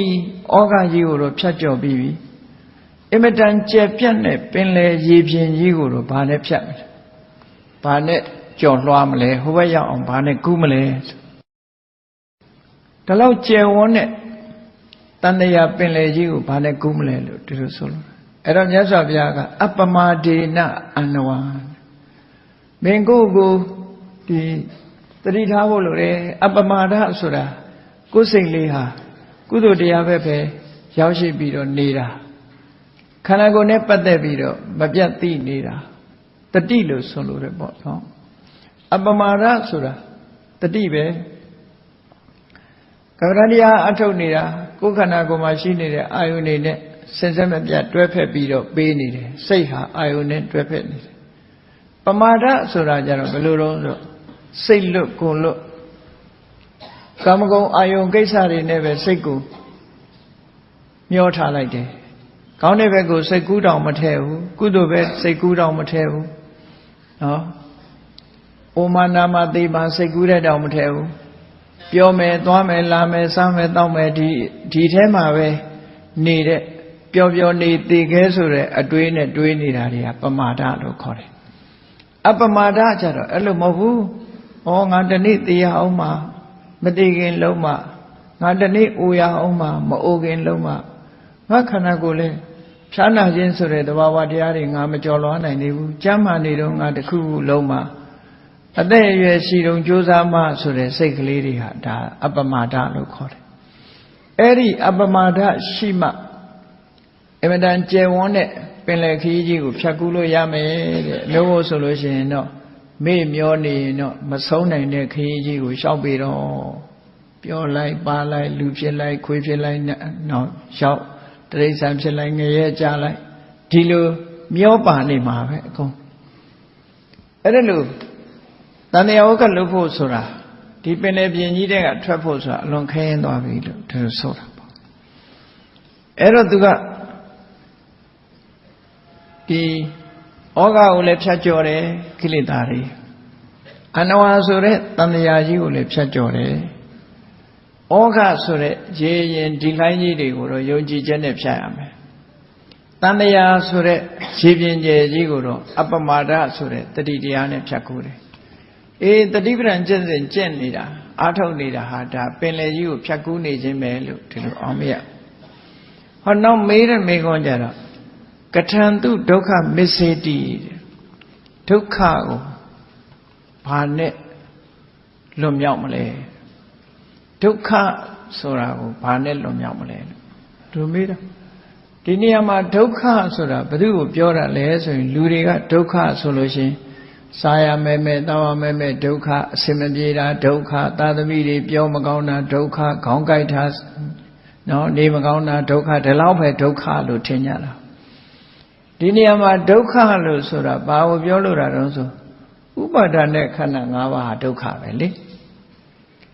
ကိုရထားတဲ့ခန္ဓာကိုယ်ကြီးကိုရထားတဲ့ဘဝကြီးကိုဒုက္ခကြီးလို့ဒီလိုမှတ်မြတ်စွာဘုရားကတန်ရုပ်ပါဠိတော်မှာဟောထားတာရှိတယ်ယောဘိက္ခွေရူပတ္တဥပ္ပါရောဒုက္ခတေသောဥပ္ပါရောရုပ်တရားရလာတာဟာဒုက္ခရလာတာပဲတဲ့ရုပ်တရားဖြစ်ပေါ်လာတာဒုက္ခဆိုလိုတာကကြည့်လေငါမျက်စိရလာတာဘာတော့ဒုက္ခရလာတာနားရတာဒုက္ခရမဟုတ်ဘူးလားတော့ကြမျက်စိနာတယ်ဆရာဝန်သွားပြမယ်မျက်စိကျိန်းတယ်မျက်စိကန်းတယ်မျက်စိပြက်တယ်အစုံဖြစ်တာပဲလေဒုက္ခနားရတာနှာခေါင်းရတာဒါတွေကုန်ဒုက္ခဝေဒနာဆိုတဲ့ခံစားချက်ရလာတာသင်ညာဆိုတဲ့စိတ်ရဲ့မှတ်သားချက်တွေရလာတာသင်္ခါရဆိုတဲ့ဒီစိတ်နဲ့မိတွေ့ပြီးတော့ဖြစ်တဲ့သဘာဝတရားတွေရလာတာဝိညာဏဆိုတဲ့စိတ်အသိစိတ်ရလာဆိုလိုတာခန္ဓာ၅ပါးရလာတာဟာဒုက္ခရလာတာလို့ဒီလိုဆိုလိုတယ်အဲ့ဒီရလာတဲ့ခန္ဓာဆိုတဲ့ဒုက္ခကြီးကိုဘာနဲ့ဖြတ်ကျော်မလဲဘာနဲ့အဆုံးသတ်မလဲတပည့်ဆက်ကြမှာလည်းမြတ်စွာဘုရားဟောထားတယ်လေတန်ခိတ်တေနပိစုပါဒနဲ့ခန္ဓာဒုက္ခတဲ့အကျဉ်းချုပ်လိုက်လို့ရှိရင်ခန္ဓာ၅ပါးဒုက္ခပဲဥပါဒနဲ့ခန္ဓာ၅ပါးဒုက္ခလို့ပြောထားတာအဲ့ဒီဒုက္ခကိုဘာနဲ့လွန်မြောက်စေရမလဲဘာနဲ့မှလွန်မြောက်နိုင်တယ်လဲလို့ဆိုမြတ်စွာဘုရားဖြေတယ်ဝီရိယေနဒုက္ခမစ္စိတိမင်းကြိုးစားမှဒီဒုက္ခကလွန်မြောက်မှာတဲ့မကြိုးစားရင်ဒါဖြင့်ကြိုးစားတယ်ဆိုတာဘာလို့ရမှာသမဗုဒ္ဓတရား၄ပါးမှာဟောထားတဲ့အတိုင်းပဲအကုသိုလ်တွေမဖြစ်အောင်ဆုတ်ပိတ်ရမယ်ဖြစ်လာတဲ့အကုသိုလ်တွေကိုဖယ်ရှားပစ်ဖို့ကြိုးစားရမယ်ဟောဆုတ်ပိတ်ဖို့ကြိုးစားတာဆုတ်ပိတ်လို့မနိုင်ရင်ဖယ်ရှားဖို့ကြိုးစားတာကုသိုလ်နဲ့ပတ်သက်လာလို့ရှိရင်မဖြစ်သေးတဲ့ကုသိုလ်တွေဖြစ်ဖို့ကြိုးစားတယ်ဖြစ်ပြီးသားကုသိုလ်တွေတိုးပေါအောင်ကြိုးစားတယ်အဲ့ဒီ၄ဘက်၄တန်ကကြိုးစားရမယ်လို့ဒီလိုဆိုတာနော်ဝီရိယဆိုတာ၄ဘက်၄တန်တခြားကြိုးစားတာကိုပြောတာမဟုတ်ဘူးဒုက္ခတွေလွန်မြောက်ခြင်းလို့ရှိရင်ဒုက္ခကိုဘယ်သူကပေးနေတာတုံးလို့မေးလို့ရှိရင်ကိလေသာတွေကသစ္စာ၄ပါးနဲ့ပြောမယ်ဆိုရင်တဏှာကပေးတာတဏှာလို့ဆိုဒီမှာခေါင်းတက်ထားတာသာရှိတယ်အဝိဇ္ဇာလည်းပါတယ်တပြည့်ဟာတွေလည်းပါတယ်အကုသိုလ်တွေကုန်ပါတယ်လို့ပရိစ္ဆေသမုပ္ပါဒ်ကြီးတစ်ခုလုံးအကြောင်းတရားတွေမှန်သမျှဒုက္ခသမုဒယကြီးပဲလို့ဒီလိုမှတ်ရအဲ့တော့ဒီအကုသိုလ်တရားမှန်သမျှသည်ကံတရားကိုကိလေသာမှန်သမျှသည်ကံနဲ့ကိလေသာပေါင်းစပ်တာဟုတ်ကံနဲ့ကိလေသာဒီနှစ်ခုမှာကိလေသာကိုဖယ်လိုက်တာနဲ့ကံဆိုတာအကျိုးပေးလို့မရတော့ကံနဲ့ကိလေသာပေါင်းစပ်မှအကျိုးတစ်ခုဖြစ်တယ်ဆိုတာပရိစ္ဆေသမုပ္ပါဒ်မှာရှင်းရှင်းလေးဟောထားတာလေအဝိဇ္ဇာနဲ့သင်္ခါရကအဝိဇ္ဇာကကိလေသာသင်္ခါရကကံဟောသင်္ခါရနဲ့ကံနဲ့ကိလေသာနှစ်ခုပေါင်းစပ်ပြီးတော့ဝိညာဏဆိုတဲ့အကျိုးတစ်ခုထုတ်ထားနောက်ပိုင်းမှာလည်းကြည့်လိုက်တဏှာပစ္စယဥပါဒနာဥပါဒနာပစ္စယဘဝလို့ဆိုတဲ့အထဲမှာနော်ဘဝပစ္စယဇာတိလို့ဆိုတဲ့အထဲမှာတဏှာတို့ဥပါဒဏ်တို့ကကိလေသာဘဝဆိုတာကမ္မဘဝဟောဇာတိဆိုတဲ့အကျိုးကိုထုတ်တာကံနဲ့ကိလေသာပေါင်းထုတ်တာကြည့်ဒါကြောင့်မို့လို့ဝသုံးပါးပြောတဲ့အခါမှာကိလေသာဝကမ္မဝဝိပါကဝလို့ဒီလိုပြောအဲ့တော့ဒါလေးကရှင်းရှင်းလေးစဉ်းစားကြည့်မယ်ဆိုရင်ကိလေသာဝဆိုတာလိုချင်တာဘာလို့တော့လှုပ်တာကကမ္မဝလိုချင်တာကကိလေသာဝရတာဝိပါကဝဟောလောကလူတွေဒီဆက်ဟာလဲနေတာပဲလေဝတ္တဆိုတာလဲတာကိုပြောတာတချို့ကတော့ဝတ်လဲလိမ့်မယ်သူ့လှုပ်တော့ကိုယ်ပြန်ပြီးဖြစ်တာကိုဝတ်လဲတာလို့ထင်တာမဟုတ်ဝတ်ကလဲနေတာပဲခုလဲနော်ဘာတွေလဲနေတာတော့ဆိုကိလေသာလိုချင်လို့လှုပ်တယ်လှုပ်တော့ရတယ်ရတော့လိုချင်တယ်လိုချင်တော့လှုပ်ပြန်တယ်လှုပ်ပြန်တော့ရပြန်တယ်ဟောတာလဲနေတာဒီလိုဆိုလို့တယ်အကြောင်းနဲ့အကျိုးနဲ့လက်ပတ်အဲ့တော့ဖြတ်ချင်ဘာဖြတ်ရမှာတော့ဆိုလိုချင်တာကိုဖြတ်ရမယ်ကိလေသာကိုဖြတ်ရမယ်လို့ဆိုလို့တယ်ကိလေသာပယ်လိုက်လို့ကိလေသာချုပ်သွားလို့ရှိရင်ကိလေသာនិရောဓိကမ္မនិရောဓောတဲ့ကိလေသာချုပ်သွားရင်ကံချုပ်တယ်ကိလေသာမချုပ်တဲ့မြတ်ကံမချုပ်ဘူးကြည့်လေအဝိဇ္ဇာပစ္စယသင်္ခါရလို့ဟောတာအဝိဇ္ဇာပစ္စယဝိညာဏလို့တိုက်ရိုက်မဟောဘူးမြတ်စွာဘုရားအဝိဇ္ဇာပစ္စယဆိုတာကိလေသာကြောင့်ဘာဖြစ်လဲသင်္ခါရကံဖြစ်တယ်ကံကြောင့်ဘာဖြစ်လဲဆိုသ င်္ခါရပစ္စယဝိညာဏဟောကိလေသာနဲ့ကံပေါင်းထုတ်တယ်ဒီလိုဆိုလို့တယ်နော်အဲ့လိုဆိုလို့တာအဲ့ဒါကြောင့်မလို့ကိလေသာကိုပယ်ဖို့ကြိုးစားတာကိုဝိရိယလို့ခေါ်တယ်ကိလေသာတွေပယ်မှဒီဒုက္ခဆိုတဲ့ခန္ဓာ၅ပါးကိုကျော်လွှားနိုင်မှာတဲ့အဲ့ဒါကိုပြောတာဝိရိယေနဒုက္ခမစ္စေတိမဂ္ဂင်၈ပါးထဲမှာဆိုရင်တမ္မာဝါယာမကိုဆိုလို့တယ်ပေါ့တမ္မာဝါယာမနဲ့ဒုက္ခကိုကျော်လွှားနိုင်တယ်တဲ့ဟောနောက်၈ခုမြောက်မေးခွန်းကြတော့ဗာမေးတော့ဆိုကထံတုပရိသုစတိတဲ့ဘာနဲ့မှလူတွေရဲ့စိတ်အစဉ်ဟာစင်ကြယ်နိုင်တုံးပေါ့လူတွေရဲ့စိတ်ဟာစင်ကြယ်နေတာမဟုတ်ဘူးလူတွေကမစင်ကြယ်တာကိုမသိဘူးအဝတ်ကလေးညစ်နေရင်လည်းသိတယ်လူခန္ဓာကိုယ်မှာကြီးတွေတက်နေရင်လည်းသိတယ်ပြင်ဘက်ကယုံနဲ့ပတ်သက်ပြီးတော့မတန်ရှင်းရင်တော့သိကြလမ်းနေမတန်ရှင်းတာသိတယ်အိမ်နေမတန်ရှင်းတာသိတယ်အဝတ်မတန်ရှင်းရင်သိတယ်ဘာကြတော့မသိတာလို့ဆိုစိတ်မတန်ရှင်းတာကြသိမသိဘူးဟောစိတ်မတန်ရှင်းတာကိုမသိဘူးအဲ့တော့အရေးကြီးတာကတော့အဝတ်တန်ရှင်းဖို့လည်းလောက်အောင်အဝတ်တန်ရှင်းဖို့လည်းစိတ်တန်ရှင်းလူတွေကတော့နေစဉ်နဲ့အမျှကိုယ့်ကိုယ်တန်ရှင်းအောင်လုပ်နေကြတယ်မနေ့အေးရထားတာနဲ့မျက်နှာတစ်တယ်ရေမိုးချိုးတယ်ဖီးလိမ့်ပြင်စစ်နေဟောရုပ်တန်ရှင်းအောင်လုပ်တာအဝတ်စားတွေလဲတယ်တန်ရှင်းသို့တော့စိတ်ကြတော့လဲလားဆိုမလဲဘူးစိတ်ကတော့စိတ်ပုတ်နဲ့ပဲသွားနေတာများကိုယ်စိတ်ထဲမှာမကောင်းတဲ့စိတ်တွေဖြစ်နေရင်တန်ရှင်းရမှာမသိကြဘူးတဲ့ဒါကြောင့်မို့လို့သိတဲ့ပညာဟာတန်ရှင်းစေနိုင်တယ်ဟောဒါကြောင့်မို့မြတ်စွာဘုရားဖြေတယ်ပညာယပရိသုစတိတဲ့အတိပညာနဲ့မှအငြိကြီးတွေဖယ်ရှားနိုင်ပါတယ်စင်ကြယ်တန်ရှင်းနိုင်ပါတယ်သိမှုဟာငါမှာဘယ်လိုအစမှာတော့ဆိုငါစိတ်ထဲမှာကိလေသာအငြိကြီးတွေရှိနေပါလားလို့သိဖို့ရစအဲ့ဒါလို့သိလာလို့ရှိရင်ဘယ်နည်းလမ်းနဲ့တန်ရှင်းအောင်လုပ်ရမလဲဟောမဂ္ဂင်၈ပါးจิตတရားပဲရသော်ဗျာမာသတိပဋ္ဌာန်သုံးပါးဟောထားတယ်မို့လားဧကယေနောအယံဘိက္ခွေမေကောတတ္တနံဝိသုဒ္ဓိယတရားတွေစင်ကြယ်ဖို့ဆိုစိတ်စင်ကြယ်ဖို့ပြောတာ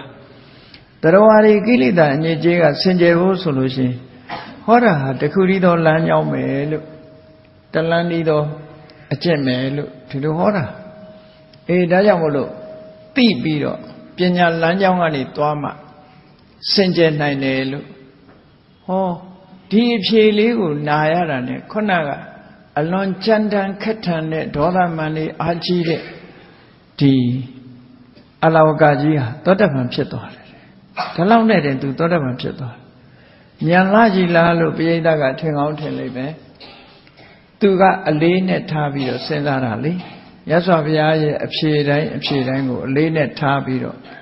apply လုပ်တဲ့ခေါ်တာပေါ့လက်တွေ့သူ့မှာကျင့်သုံးမှုတွေရှိတယ်ပေါ့ဒါကြောင့်မို့လို့သူဟာအလေးနဲ့တရားဓမ္မအာယုန်ထဲမှာတမာရီတွေရပြီးအသိဉာဏ်တွေဖြစ်လာတာအဲ့ဒီအချိန်မှာသူသောတပန်ဖြစ်သွားတယ်သောတပန်ဖြစ်သွားပြီးတဲ့နောက်မှာမေးခွန်းတွေဆက်မေးတယ်သူကထံသူလဘတိပညာနဲ့အဲ့ဒီပညာနဲ့မှစင်ကြယ်နိုင်တယ်ဆိုတော့ပညာကိုဘယ်လိုရအောင်လုပ်ရမလဲမြတ်စွာဘုရားမေးတာပညာကိုဘယ်လိုရအောင်လုပ်ရမလဲလို့ဆိုမြတ်စွာဘုရားဖြေတယ်သုတ်တုတာလဘတိပညာအပ္ပမတ္တောဝိသက္ခဏောတတ္တဟာနောအရဟတံဓမ္မံနိဗ္ဗာန်ပတ္တိယသုတ်တုတာလဘတိပညာအပ္ပမတ္တောဝိသက္ခဏောမြတ်စွာဘုရားဖြေပုံကပြည့်ပြည့်ဝဝရှိတယ်သူမေးလိုက်တာကပညာကိုဘယ်လိုနဲ့ရနိုင်တယ်လဲဘာနဲ့ရနိုင်တယ်လဲဘယ်လိုမှပညာရမလဲလို့ဆိုတော့တတ္တဟာနောအရဟတံဓမ္မံနိဗ္ဗာန်ပတ္တိယမြင့်မြတ်ဖြူစင်တဲ့ပုဂ္ဂိုလ်ရဲ့စကားကိုယုံကြည်မှုတရားတရားနဲ့ယုံကြည်မှုနဲ့နိဗ္ဗာန်ရောက်ကြောင်းတရားကိုတဲ့နော်အလေးနဲ့ထားပြီးတော့သိခြင်းနာခြင်းပဲဆိုလို့ရှိရင်တော့မမေ့မလျော့နဲ့ဆင်ញင်တုံတရားထားပြီးနာမယ်ဆိုရင်တော့ဒီပညာရပါတယ်လို့ပြောတာခုနတရားနာတာနိဗ္ဗာန်ရောက်ဖို့တရားဟောတဲ့အခါမှာအလေးနဲ့ထားပြီးတော့နာတဲ့ပုဂ္ဂိုလ်ဟာမက်ဖို့နိဗ္ဗာန်ဆိုမက်ဖို့ဆိုတဲ့မက်ပညာဖို့ပညာကိုရတယ်ဒီလိုဆိုလိုတာပေါ့နော်ထက်နဲ့ဆက်တရားနာရင်လည်းပဲမဉဏ်ဖို့ဉဏ်ဆိုတာရသွားနိုင်တယ်တဲ့ဒါကိုပြောတာအဲ့မှာ တုတ်တူတာဆိုတာလိုလိုချင်းချင်းဆန္ဒနဲ့စိတ်အားကုန်စိုက်ပြီးတော့နာတာအပ္ပမတ္တောဝိသက္ခဏောမမေ့မလျော့စွဲမြဲတဲ့တတိစင်ကြုံတုံတရားရှိရှိနဲ့ယဟန္တာပုဂ္ဂိုလ်တွေမြင့်မြတ်ဖြူစင်တဲ့ပုဂ္ဂိုလ်တွေဘုရားရှင်ကိုရောမြတ်တို့ရဲ့စကားကိုလေးလေးစားစားနဲ့နိဗ္ဗာန်ရောက်ကြောင်းတရားကိုလိုလိုချင်းချင်းနာယူမှတ်သားပြီးတော့သိမယ်ဆိုရင်ပညာရပါတယ်အနာရဝိတတိရဲ့တာကာလဆိုတာမြတ်စွာဘုရားတရားနာရင်ပထမဆုံးကတော့သူ့ဖေကအိမ်ကနေမှားလိုက်တာမင်းဘုရားစီကတရားတစ်ပုဒ်တော့မှတ်ခဲ့လို့ရှိရင်ငါငွေ1000ပေးမယ်နော်တရားနာပြီးတော့တရားတစ်ပုဒ်ကိုအိမ်ကျပြန်ပြောရမှာဆိုတော့ तू မှတ်လိုက်တာမှတ်လိုက်ရင်ပျောက်သွားလိုက်ရင်မှတ်လိုက်ရင်ပျောက်ရသွားတယ်မှတ်မယ်ဆိုပြီးတော့စိတ်အားကုန်စိုက်ပြီးတော့မှတ်မိအောင်လို့ကြိုးစားပြီးနာလိုက်တာတရားလည်းပြီးရောတတ်မှာဖြစ်သွားတာဟောတေချာအာယုံစိုက်နာတာကိုဆိုလို့တယ်ဒါကြောင့်မို့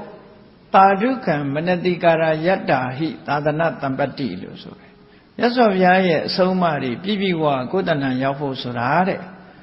ကောင်းကောင်းနားဆိုင်ပြီးထောင်ရမယ်လို့ဒီလိုပြောတာတရားဟောတဲ့အခါမှာကောင်းကောင်းနားဆိုင်ပြီးတော့ကိုယ်ခန္ဓာကိုယ်နဲ့ဆက်ပြီးတော့နားထောင်ရမယ်အဲ့ဒါဆိုလို့ရှိရင်ပညာရတယ်လို့ဒီလိုပြောတာပဲအဲ့ဒါကိုဆိုလို့တယ်နော်တတ္တဟာနောအရဟတံဓမ္မနိဗ္ဗာန်ပတ္တိယသုတ်တုတာလဗ္ဗတိပညာအပ္ပမတ္တောဝိသက္ခဏောမမေ့မလျော့နဲ့အသိပညာရှိတဲ့ပုဂ္ဂိုလ်ဟာတဲ့ယုံကြည်ချက်ထားပြီးတော့ကိလေသာအတ္တဝကင်းကွာတဲ့ပုဂ္ဂိုလ်သူမြတ်တို့ရဲ့နိဗ္ဗာန်ရောက်ကြောင်းတရားကိုတဲ့လိုလိုချင်းချင်းနာလို့ရှိရင်ပညာရပါတယ်ဟောဒီလိုဖြေလိုက်တာဒါသောတာပန်ဖြစ်ပြီးမှမေးတဲ့မေးခွန်းလို့ဆိုတယ်နောက်10ခုမြောက်မေးတဲ့မေးခွန်းကကထံတုဝိနတိထနံမေးတယ်ဒါကတော့သူ့အတွက်ရေလို့မဟုတ်ဘူးမေးခွန်းရှိလို့မေးတဲ့သဘောရှိတယ်ကထံတုဝိနတိထနံလောကမှာပစ္စည်းဥစ္စာတွေကိုဘယ်လိုလုပ်မှရနိုင်တယ်လဲဒါကပฏิရူပကာရီဓုရဝါဥဋ္ဌတာဝိနတိထနံပฏิရူပကာရီဆိုတာစီနဲ့ကန်းနဲ့နော်စီဝါဖြစ်မဲ့နီလန်းနေနဲ့တရားမျှတတဲ့နီလန်းနေနဲ့ချိုးချိုးဆာဆာတက်တက်ကြွကြွအားထုတ်လို့ရှိရင်တဲ့ရှားပွေလို့ရှိရင်ပစ္စည်းဥစ္စာဆိုတာရပါတယ်လို့ဒီလိုဖြေတယ်မြတ်စွာဘုရား7ခုမြောက်မေးခွန်းကြတော့ကထံတုကိတ္တိံပပ္ပောတိလောကလူတွေဟာကြော်ကြားမှုကိုလိုချင်ကြအဲ့ဒီကြော်ကြားမှုကိုဘာနဲ့မှအစစ်မှန်နဲ့မှရနိုင်လို့ဆိုသစ္စေနကိတ္တိံပပ္ပောတိအမှန်တရားနဲ့မှရနိုင်တယ်လောကလူတွေဟာမင်းမသစ္စာလူမာဂတိဆိုတာလို့ဂတိသစ္စာရှိလို့ရှိရင်တော့သူ့ရဲ့ဂုဏ်သတင်းဟာကြော်ကြားတယ်လို့အဓိကအချက်နဲ့ဖြေတာပေါ့နော်နောက်12ခုမြောက်မေးခွန်းကြတော့ကထာမိတ္တန်လိခန္တတိမိတ်ဆွေတွေအပေါင်းအသင်းတွေနဲ့ခိုင်ခိုင်မြဲမြဲဖြစ်ဖို့မိတ်ဆွေဖွဲ့ဖို့ဟာဘာအရေးကြီးဆုံးလုံးလဲတဦးနဲ့တူမိတ်ဆွေဖြစ်ဖို့ခိုင်မြဲတဲ့မိတ်ဆွေအပေါင်းအသင်းတွေဖြစ်ဖို့ဘာလို့တော့ဆိုမြတ်စွာဘုရားပြောတယ်တထံမိတ္တန်လိခန္တတိအေးမင်းနှမျောနေလို့ကတော့မိတ်ဆွေမရှိဘူးတဲ့မိတ်ဆွေပေါ်ကြလို့ရှင်ပေးရတယ်ကမ်းရတယ်လက်ဆောင်ပေးရဟုတ်တယ်မှန်တယ်ဘုန်းကြီးတို့တီဟိုနေတော့ဆိုလို့ရှင်ဟိုကလားလေးတွေဟိုလေးပေးဒါလေးပေးလက်ဆောင်ပေးရင်မိတ်ဆွေတအားပေါ်တာနော်ရသော်ဘုရားလည်းအိန္ဒိယတို့အဲ့ဒီမှာပွင့်တာဆိုတော့သူတို့ကလက်ဆောင်လေးတွေပါလေးပေးရင်အလွန်မိတ်ဆွေပေါ်တယ်ဘာလေးညာလေးပေးလိုက်ရင်မိတ်ဆွေဆိုတာဖြစ်လာတာပေးကမ်းခြင်းဟာမိတ်ဆွေကိုပေါ်များစေတယ်ဆိုတာဒါမှန်တယ်ပေါ့နော်ဟောနောက်တစ်ခုမေးတဲ့နောက်ဆုံးမေးခွန်းကတော့ဘာတော့ဆိုအတ္တမလောကပရံလောကကထံပစ္စနာသောစတိအခုဒီလောကလူတွေကသိနေကြတယ်နော်အခုလက်ရှိလောကလူတိုင်းတွေ့ကြုံနေကြပြီဒီလောကကထာဝရလားဆိုမဟုတ်ဘူးတနေ့ကျရင်ဒီလောကကထွက်ရမယ်အဲ့ဒါလို့ထွက်တဲ့လောကကိုနောင်သွားရမယ့်လောကကိုပရလောကလို့ခေါ်တယ်ခုခေတ်တော့တစ်စေအကြောင်းမှာပရလောကလို့ပြောနေကြတယ်ကိုယ်လည်းပရလောကနောက်ရှိတယ်ဆိုတာမှတ်ဒီလောကကနေပြီးတော့ထွက်ခွာရမယ့်လောကကိုပရလောကလို့ခေါ်တယ်အဲ့ဒီပရလောကကိုတဲ့သေပြီးတဲ့နောက်မှာသွားဖို့အတွက်ဘာတွေရှိမှ ဆိုရင်တော့ကမရောက်ရမှာတော့နဲ့ဘာတွေရှိဖို့လိုတော့စိတ်လေနေနိုင်ဖို့ဘာတွေရှိဖို့လိုတော့ဆိုမြတ်စွာဘုရားကဖြေတယ်ယတ္တိတိစတုရောဓမ္မာယတ္တိတိစတုရောဓမ္မာတတ္ထတဂရမေတိနောအိမ်မှာနေပြီးစီးပွားရှာယုံကြည်ချက်ရှိတဲ့ပုဂ္ဂိုလ်မှာဒီတရား၄မျိုးအရေးချင်း၄ရပ်ကိုယ်တဏ္ဍာမှာရှိရမယ်တဲ့အရေးချင်း၄ရပ်ကဘာလို့ဆိုသစ္စာမှန်ကန်စွာပြောဆိုတဲ့အမှန်တရားဂရိသစ္စာရှိရမယ်ဓမ္မပညာရှိရမယ်ဒိဋ္ဌိလုံလဝိရိယရှိရမယ်သံဃဆွတ်လွတ်အနစ်နာခံမှုရှိရမယ်ဆွတ်လွတ်နိုင်ရမယ်နှမျိုးတွေ့တာပြီးမနေရဘူးစွန့်ကြဲရမယ်သစ္စာမနာပြောရမယ်ဓမ္မပညာရှိရမယ်ဝိရိယရှိရမယ်စာကဆွတ်လွတ်မှုရှိရမယ်လို့ဆိုတယ်အဲ့ဒီတရား၄မျိုးအရေးချင်း၄ရပ်နဲ့တဝေပစ္ဆနာသောစတိတဲ့တမလွန်လေးအရေးအတွက်စိုးရိမ်ကြမရှိပါဘူးတဲ့ဒီအချက်တွေနဲ့ပြည့်စုံလို့ရှင်တမလွန်လောကအတွက်ဘာမှစိုးရိမ်ကြမရှိဘူးလို့အဲ့ဒါလို့မြတ်စွာဘုရားကမိဂုဏ်တွေကိုဖြည့်ပြီးတဲ့အခါမှာဘာမိတ်ရှိတော့ဆိုနော်အိမ်ကအင်ကြီးပိပု္ပ္ပတ္တုတယ်မိဂုံငါတိုက်တွန်းနေတဲ့ခြံနဲ့သမဏပြေမနာတွေကိုလည်းဒီမိဂုံတွေမေးကြည့်ပါအောင်တဲ့ပုထုသမဏပြေမနီလောကမှာသမဏပြေမနာတွေအများကြီးရှိတယ်သူတို့ကိုလည်းမေးပါတယ်နော်ယတိသစ္စာဓမ္မာစာကမန္တရာဘိခန္တရာဘိယောဒဝိသတိဒါတဲ့ပို့ပြီးတော့များတမလွန်လောကအရေးစိတ်အေးဖို့ရအတွက်ဒါတဲ့ဒီ၄ချက်တဲ့ပို့ပြီးတော့များရှိမရှိမင်းမေးကြည့်ပေါ့တဲ့မယုံလို့ရှင်အဲ့တော့အာလောကဗိလူကြီးကမေးခွန်းတွေကိုနာရင်နဲ့စိတ်နှလုံးတွေနူးကြံပြီးသူပထမမေးခွန်းတွေကလေးကနော်မေးခွန်းပု္ပ္ပာတွေမြတ်စွာဘုရားကထံတုပရိသုစတိဆိုတဲ့မေးခွန်းရှစ်ခုမြောက်မေးခွန်းကိုနာပြီးကြတဲ့အဖြေကိုနာရကြတဲ့သူကသောတာပန်ဖြစ်သွားတာသောတာပန်ဖြစ်တော့သူသိကျင်တာတွေကိုဆက်မေးနောက်ဆုံးမှမြတ်စွာဘုရားကမင်းမကျေနပ်သေးရင်မေးအောင်တွေ့တဲ့ပုဂ္ဂိုလ်တွေဆိုသူကမြတ်စွာဘုရားနဲ့တွေ့ပြီးမှသူဘယ်သူ့ကိုမှမေးစရာမလိုတော့ဘူးတဲ့သောဟံအစ္ဆပသနာမိယောအထောတံပရာယိကောဒီကနေ့မှနောင်ဘဝအတွက်ဘာလုပ်ရမလဲဆိုတာသူရှင်းရှင်းလင်းလင်းကြီးသိသွားပါပြီပေါ့တခြားပုဂ္ဂိုလ်တွေကိုမေးစရာမလိုတော့ပါဘူးလို့ဒီပြောပြီးတော့နောက်ဆုံးမှာဒီအာလဝကဗိလူကြီးကဘလောက်လိမ်မာသွားတော့လို့ဆိုတဲ့အခါမှာသူဘလောက်လိမ်မာသွားတော့ဆိုသောဟံဝိစရိတာမိဂမ္မာဂမ္မပုရပုရနမတ္တမန္တောတံဗုဒ္ဓံဓမ္မတ္တသာသူဓမ္မတံလို့သူဟာဘယ်သွားခီးသွားတဲ့အခါမှာတရွာကနေတရွာတစ်မြို့ကနေတစ်မြို့သွားတဲ့အခါမှာမြတ်စွာဘုရားနဲ့တရားဓမ္မကိုသူဥထိပ်ရွက်ပန်းစင်ပြီးရှ िख ိုးပြီးသွားပါမယ်လို့အဲ့ဒါလောက်ထိအောင်ဘုရားတရားကိုဥထိပ်ထားပါတယ်ဆိုတဲ့အကြောင်းနမတ္တမန္တောတံဗုဒ္ဓံဓမ္မတ္တသာသူဓမ္မတံမြတ်စွာဘုရားကိုအမြဲတမ်းရှ िख ိုးသွားမယ်နော်တရားတော်မြတ်ရဲ့ကောင်းမြတ်တဲ့တရားအရေးချင်းတွေကိုရှ िख ိုးပြီးတော့သူသွားပါမယ်ဘယ်သွားဘုရားတရားနဲ့ဥထိပ်ထားပြီးတော့သွားမယ်လို့မြတ်စွာဘုရားကိုရှောက်ထားခဲ့တယ်အလွန်ကျမ်းတဲ့အာလဝကကြီးဟာလိမ္မာရင်ကျေးပြီးတော့သွားတယ်အဲ့ဒီလိုမြတ်စွာဘုရားတရားဟောလို့လိမ္မာရင်ကျေးသွားတဲ့အချိန်လေးမှာပဲနတ်နဲ့ပိုင်းကလည်းနတ်နဲ့မိုးတော့အလင်းရောက်တဲ့အချိန်နဲ့သွားဆုံစည်းတယ်ပေါ့အဲ့ဒီလိုဆုံစည်းတဲ့အချိန်မှာအာလဝီဘုရင်ကြီးကလည်းသူ့သားတော်လေးကိုထမင်းတအိုးနဲ့သားတော်လေးကိုဘလူးစာအဖြစ်လာပို့တဲ့အချိန်နဲ့သွားဆုံသွားတယ်ပေါ့အဲ့ဒီမှာမြတ်စွာဘုရားကအာလဝကဗိလူကြီးကိုဒီရင်ကျေးလိမ္မာသွားအောင်အာလဝကဗိလူကြီးရဲ့အကျိုးစီးပွားအတွက်မြတ်စွာဘုရားသခင်ကိုရမြတ်လုံနိုင်ခဲ့ပြီတခါအာလဝီဘုရင်ကြီးရဲ့သားလေးဟာဘလူးစားခံရမဲ့ခြေကနေပြီးတော့လည်းပဲမြတ်စွာဘုရားရောက်နေသည့်အတွက်ကြောင့်အစားမခံရဘူးအဲ့ဒီကလေးလေးဟာဘလူးကြီးလက်ထဲရောက်တဲ့ဘလူးကြီးကရှက်တယ်ဒီမင်းသားလေးကိုသူဘုရားရှိမှသူစားဖို့ပေးတာကိုတက်ရှိတဲ့တော်ကသူဘယ်တော့မှမတတ်တော့ဘူးပေးလိုက်တဲ့အခါကျတော့သူရှက်နေလို့မြတ်စွာဘုရားကလက်ခံလိုက်ဆိုပြီးတော့ အဲ့ဒီမင်းသားလေးကိုလက်ခံလိုက်ပြီးတော့မြတ်စွာဘုရားကိုလှူတာသူဒီမင်းသားလေးအဲ့ဒီအာလဝီပြည်ကမင်းသားလေးရဲ့နာမည်ကိုနောက်ပိုင်းကျတော့ဟဋ္ဌကလို့ခေါ်ကြတယ်ဟဋ္ဌကဆိုတာမင်းလာပြီးတော့ပို့တဲ့မင်းမူရန်ရဲ့လက်ကနေဘလူးလက်ထဲဘလူးလက်ကနေဖရာလက်ထဲဖရာလက်ကနေပြီးမင်းမူရန်ရဲ့လက်ထဲကိုပြန်ပြီးတော့မြတ်စွာဘုရားထည့်ပေးလိုက်တာမင်းသားလေးဟာအသက်ရှင်သွားတယ်ဘလူးစားခြင်းမှလွတ်သွားတယ်ဒါကြောင့်မို့ဟဋ္ဌကလို့ခေါ်တာသူ့ကိုဟဋ္ဌကမင်းသားတဲ့လက်တစ်ခုကနေလက်တစ်ခုပြောင်းတာတကယ်တော့မြတ်စွာဘုရားရဲ့မွေးစားသားလို့ဆိုရမှာပေါ့နော်။နောင်ခေတ်ကျတော့သူကဥပဒကအချမ်းရ900နဲ့အနာဂံအဖြစ်ကိုရောက်သွားတယ်ဟဋ္ဌကမင်းသား။အဲ့ဒီဟဋ္ဌကမင်းသားအကြောင်းကိုတော့နောက်တရက်ကျမှဆက်ပြီးတော့တဏှာမှာဟောမှာဖြစ်ပါတယ်။ဒါကြောင့်မို့တရားချစ်ခင်သူတော်စင်ပြိဿအပေါင်းတို့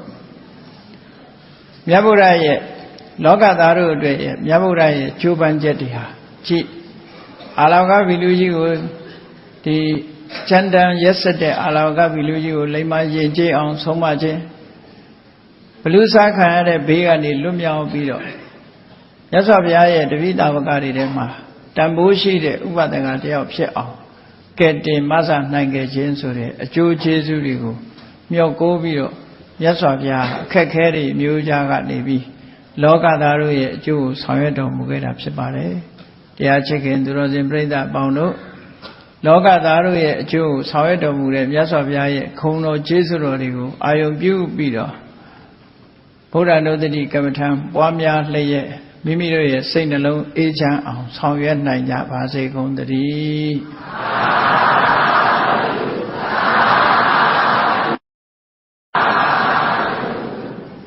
မေတ္တာပို့ရအောင်တတ္တဝါများစွာဖေးရန်กว่าချမ်းသာကြပါစေတတ္တဝါများစွာဖေးရန်กว่าချမ်းသာကြပါစေမေတ္တာရေချမ်းသုံးကားဖြံငြိမ်းချမ်းကြပါစေမေတ္တာရေချမ်းသုံးကားဖြံငြိမ်းချမ်းကြပါစေသက်ရှိချမ်းသာစိတ်ချမ်းသာတို့ရဆန္ဒပြေပါစေသက်ရှိချမ်းသာစိတ်ချမ်းသာတို့ရဆန္ဒပြေပါစေဟောလန္တာဒုက္ခပင်ကစားမေတ္တာပုံနေတုသင်္ကမမနောတရာတိတဝေတံဘဝယန္တုဒုက္ခနကမေတ္တာပုံနေတုသင်္ကမစုပေါင်းဖို့အမေတ္တာတဟုရောင်ပြူပါဝင်ငွေလာမင်းနှင့်ရောင်ခြင်းရှဲယုံပေါင်းဆောင်ရခြင်းကြောင့်သဗ္ဗေတံကျွမ်းမဲ့ဥတုံလုံးစုံများစွာတတ္တဝါတို့ဤမနောတရာတိမြင်မြတ်ဖြူစင်အေးကြည်လင်းသည့်ရေစဉ်ပြည့်တင်းစိတ်နှလုံးတည်ဟုသောရေအိုင်ကြီးအတွင်၌ဒုက္ခပင်ကစားစင်ထာဝရအေးမြကြည်သာတာယာပွင့်လန်းချမ်းသာဒုက္ခလိဟုသောကုမုဒ္ဒရာဇာဗန်တို့သည်ဖုံးလန္တာဝန္တာရှင်မြူဝမုံလူလျက်ကြည်နုဘွယ်ကြုံဖူးပွင့်ကြအကုန်သည်ဖြစ်၍ဒုက္ခနကလေးအောင်လေးတဲ့ရောရှက်သင်ပြန့်ပိတိတိဟုသောယနံတို့သည်ဘဝယန္တုကောင်းစွာမသွေကြိုင်လံ၍နေကြပါစေကုန်တည်း